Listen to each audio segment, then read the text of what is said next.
El Señor esté con vosotros. Lectura del Santo Evangelio según San Marcos. En aquel tiempo se acercó a Jesús un leproso, suplicándole de rodillas: «Si quieres, puedes limpiarme». Sintiendo lástima, extendió la mano y lo tocó, diciendo: «Quiero, queda limpio». La lepra se le quitó inmediatamente y quedó limpio. Él lo despidió encargándole severamente: «No se lo digas a nadie, pero para que conste, ve a presentarte al sacerdote y ofrece por tu purificación lo que mandó Moisés». Pero cuando se fue, empezó a divulgar el hecho con grandes ponderaciones, de modo que Jesús ya no podía entrar abiertamente en ningún pueblo. Se quedaba fuera, en descampado, y aún así acudían a él de todas partes. Palabra del Señor.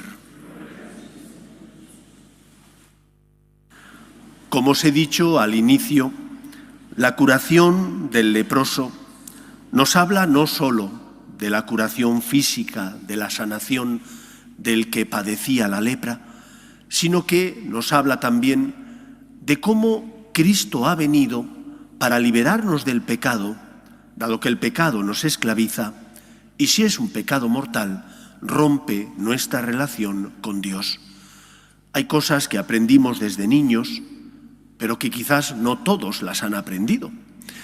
Yo sí, cuando lo estudié en la preparación para la primera comunión, al igual que entiendo que los que ya peináis canas como yo, o no peináis canas, pero ya tenéis cierta edad, nos enseñaron que había dos tipos de pecado, en función de la gravedad: pecado venial y pecado mortal.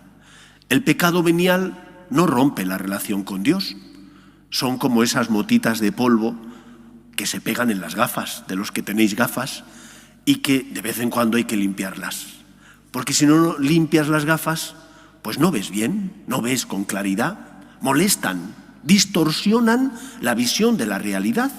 No es que impidan ver, pero molestan. Mientras que el pecado mortal es un pecado que sí rompe la relación con Dios y que por lo tanto es el pecado que me sume en la tiniebla, de manera que ya me hace no ver con claridad el amor de Dios y no poder recibir, porque me he alejado de Dios, su amor y su misericordia. Todos sabemos que ese pecado mortal, porque así nos lo han enseñado, me impide, si no me he confesado, salvo algunas excepciones que vienen recogidas así por el Código de Derecho Canónico y que no voy a explicar aquí porque sería muy largo, salvo algunas excepciones, me impide comulgar.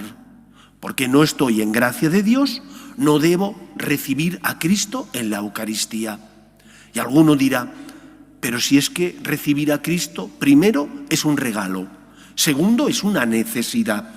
Ciertamente, en primer lugar, es un regalo. Ninguno de nosotros merece recibir a Cristo, pero recibir ese regalo implica unas condiciones, y esas condiciones son estar en gracia de Dios. Y si no estoy en gracia de Dios, debo hacer ayuno. Ayuno de la Eucaristía, que no ayuno de venir a misa.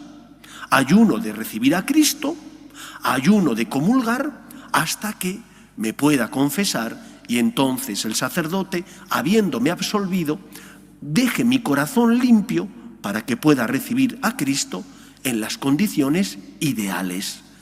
Hay un pasaje del Evangelio que normalmente los que dicen: no pasa nada, puedes comulgar si Dios te ama, que olvidan con mucha frecuencia.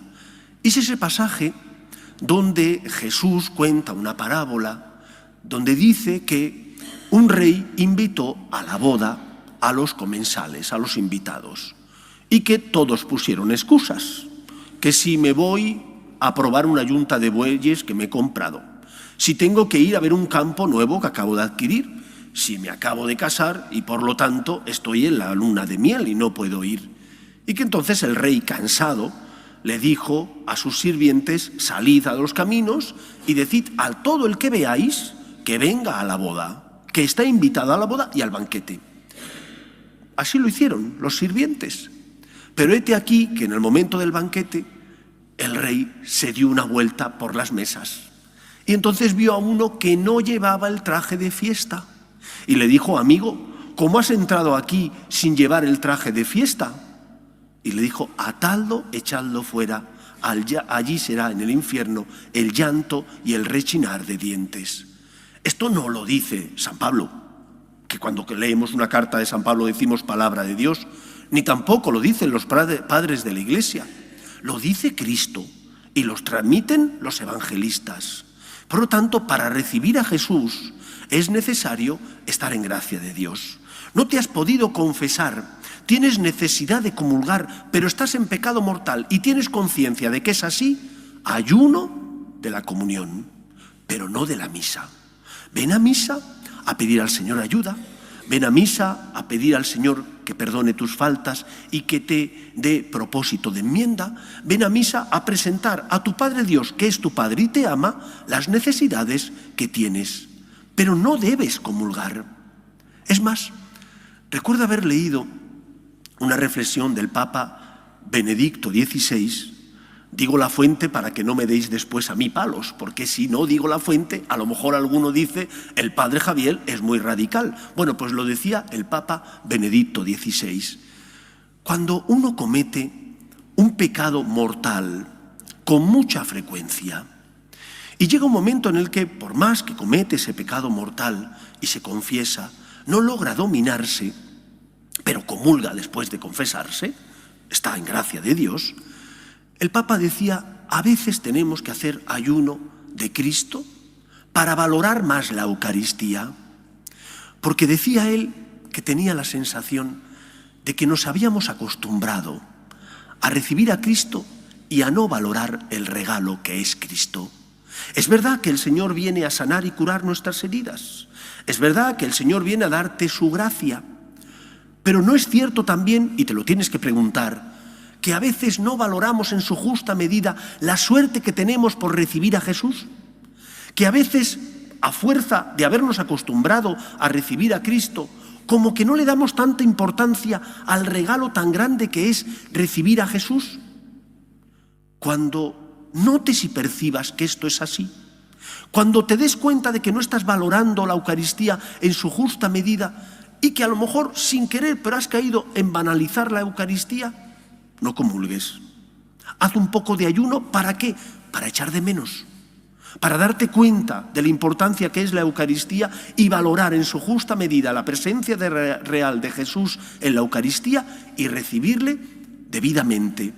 Pero no solo en gracia de Dios, sino también con agradecimiento, que esto es lo que a veces suele faltar. Me he confesado, estoy en gracia, pero a lo mejor no valoro la Eucaristía.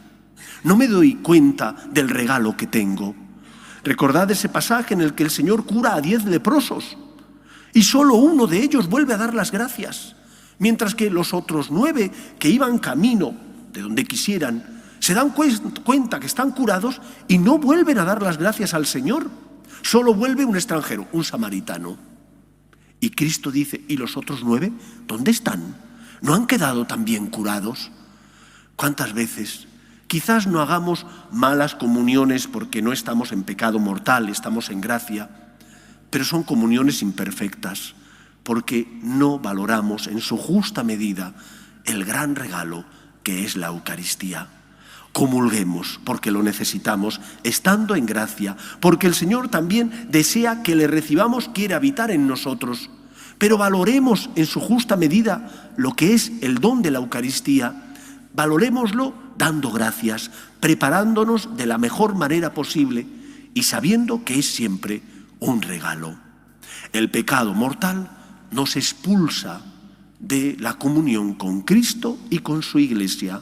Luchemos por no caer en él y si hemos caído, luchemos por confesarnos lo antes posible, porque Dios no ha venido a condenar al mundo, sino para que el mundo se salve por medio de Cristo.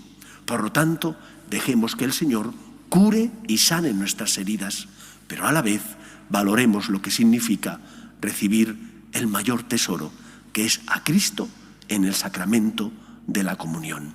En segundo lugar, concluye el Evangelio diciendo que debido a que el leproso no hace caso a Cristo y empieza a proclamar con grandes ponderaciones, cosa normal, que estaba curado y quién le había curado, cualquiera de nosotros habría hecho exactamente lo mismo, aunque el maestro le dijo, anda, preséntate al sacerdote, pero no digas nada. Él no le hizo caso a Cristo. A veces no nos damos cuenta de que podemos complicar la vida al Señor. Y me explico. El leproso complicó la vida pública de Cristo. Desde aquel momento ya no podía entrar en los pueblos porque era conocido, porque la gente le buscaba por los milagros que hacía, y entonces se quedó en descampado. En parte porque había tocado al leproso, y como hemos escuchado en la primera lectura, la lepra hacía que tuvieras que vivir en descampado, y él quedó en descampado, Cristo, pero también porque tenía fama, y debido a la fama, la gente buscaba a Cristo no porque buscaba al Mesías, sino para que el Señor curara sus enfermedades. ¿Cuándo complico yo la vida a Dios? Complicas la vida a Dios cuando no caes en la cuenta de que tu Padre sufre por ti. Cuando sientas la tentación, cuando entres en la noche oscura y no te apetezca rezar o venir a misa, cuando experimentes tu fragilidad y pienses, no merece la pena luchar, otra vez estamos igual, recuerda que para Dios eres muy importante. Él es tu Padre. Y como nos recordaba en la parábola del Hijo Pródigo, Él sufre por nosotros. Sufre a pesar de que tú no te merezcas su misericordia. Sufre a pesar de tus vaivenes, de tus infidelidades. Sufre porque hace suyos tus problemas. Porque sufre cuando ve que el hijo no hace caso y es desobediente. Porque ve y sufre cuando el hijo es un hijo egoísta que solo piensa en sí y no se deja ayudar. Dios sufre porque nos ama. Y Cristo es la respuesta del amor de Dios. Por lo tanto, un cristiano tiene que confiar en el amor de Dios y en la misericordia divina. Un cristiano tiene que aprender a hacer las cosas no solo porque entienda los planes de Dios, que a veces no comprendemos los planes de Dios, sino porque Dios se lo ha pedido. Y por eso hemos de aprender a decir, Señor, me fío de ti. Y porque me fío de ti, hago tu voluntad. Es que me duele tener que poner la otra mejilla o compartir mi dinero con los necesitados o volver a empezar y confesarme nuevamente. Me fío de ti, Señor. Cuando tú no te fías del Señor, le haces daño, porque Dios sufre por ti. No le haces daño porque no le hagas caso y Él entonces esté decepcionado porque sus hijos los hombres son desobedientes. Así pensamos los hombres, pero Dios no piensa así. Dios sufre porque cuando tú no le haces caso te esclavizas, porque cuando tú no le haces caso como el hijo pródigo te das golpes en la vida, pasas hambre y necesidad, y Dios no quiere que pases necesidad. Dios ha venido para que tengas vida y la tengas abundante. Y por eso ilumina tu conciencia, con su gracia te da fuerzas para que no estés solo y para que experimentes que el Señor sale a tu encuentro y te acompaña en el camino de la vida. No hagas sufrir a tu Padre Dios. Y cuando no encuentres razones en ti para confesarte, para venir a misa, para rezar, para volver a empezar, encuentra razones en Él. Madre Teresa hizo poner en todos los oratorios de sus casas una frase: tengo sed. Es la frase de Cristo en la cruz. Y decía Madre Teresa, Cristo tiene sed de nosotros. Tiene sed de nosotros porque quiere colmarnos con su amor. Tiene sed de nosotros porque quiere salvarnos. Pero ahora hace falta que nosotros nos fiemos de Dios, que nosotros confiemos en Él y que hagamos su voluntad. ¿Has caído? Ponte en manos del Señor. ¿Has tenido éxito? Da gracias, porque es la gracia del Señor la que movió tu corazón para que hicieras el bien y evitaras el mal. Confía en el Señor. Tu Padre sufre cada vez que tú te haces daño y no le haces caso. Por lo tanto, fiémonos del Señor. Por ti, Señor, me fío de ti. Sé que me amas. Pues que sea así en nuestra vida.